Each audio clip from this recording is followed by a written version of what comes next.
Jesus says, "You are creatures of light. Come and let me restore your purity."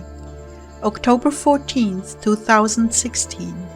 Words from Jesus to Sister Clare, spoken by Jackie.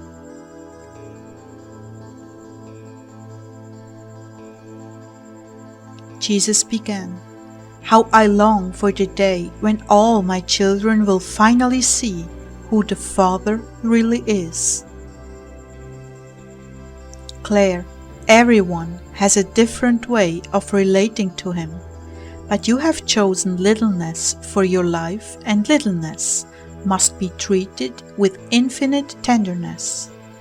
It is fragile, delicate, sensitive, the very essence of love.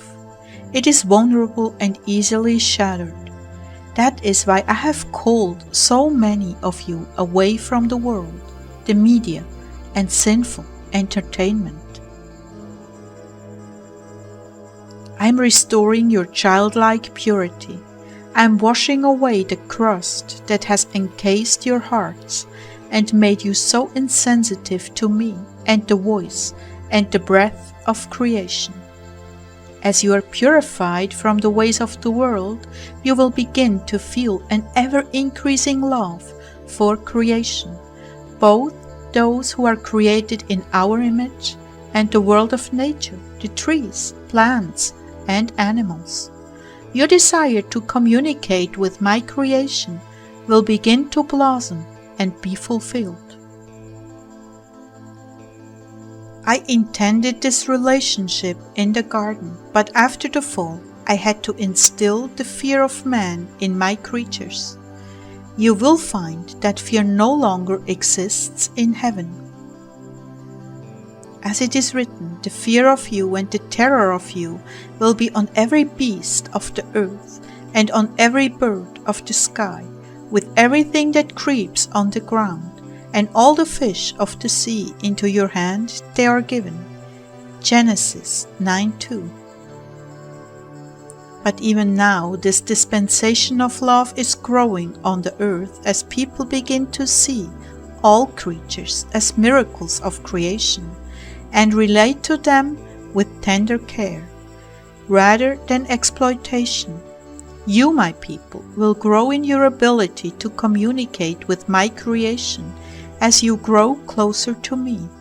When you say something is in the air, you are perceiving the movements of creation, the trees, the flowers, grasses, and animals. You are hearing their thoughts in your spiritual heart. They too long for the redemption, and not a day goes by that somewhere they are not suffering even as you suffer, which Paul has written.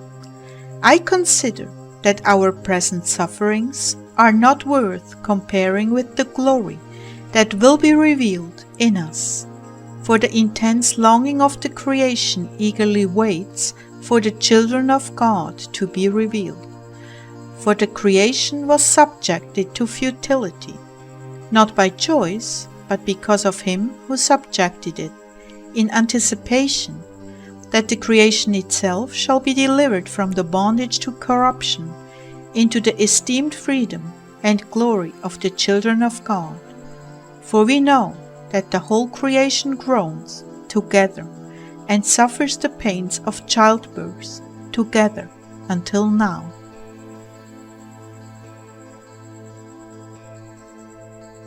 And so you see, you share a common bond as brothers and sisters who came forth from the Father's bosom, and therefore it is important for you to respect what has been given you and take good care of it.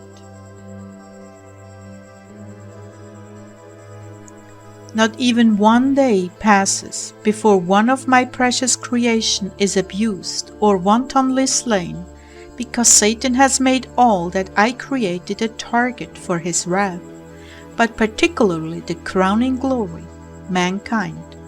That is why the earth is being destroyed. He continues to take vengeance on me for exiling him from heaven, and that he will never be equal or exalted above me. Again, I make the appeal to you, my children, who are steeped in the darkness of this age. Satan has made promises to you, but just as he has taught you to lie, steal, and cheat, you will see that he has lied, stolen, and cheated you of the reward for your services rendered. Understand, time will be rolled up like a scroll, even as the earth shall be, and time will be no more. And all the empty promises made to you about the kingdom in different dimensions and times will be shown for what they are: lies. My children, how can choice fruit come from a tree of worms? How can you sow evil and expect to reap good? Do you not see that all you have done to others will be visited upon you in that hour, and Satan will laugh you to scorn as his demons rip and tear your flesh? Common sense and the simple logic should reveal to you that you cannot sow a wicked seed and reap a choice harvest of good fruit. Please, my children, please turn from these lies, and I will forgive you and wash you clean with my blood. You have been lied to, and a lake of fire awaits you if you do not repent. The only good that can possibly come to you is my forgiveness, salvation, and the very real gift of heaven. Please consider, time will be no more, not in any dimension. What you have been told is rife with lies and deception. Anger, bitterness, and retaliation, jealousy have blinded you. Step out of your emotions and hardened hearts for only a moment and consider the character of who you are serving. I address you now, my servants and lovers. Pray for these who are so blinded and crippled by bitterness they cannot see. Yet I give them opportunities to see, to glimpse, to repent. Please pray for them.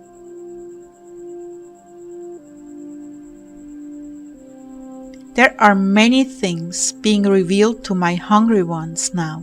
This is why I have asked you to separate more and more from the world. What I have for you is truly beyond your wildest imaginings. Many Christians live in the dark as far as what is physically possible to those who believe.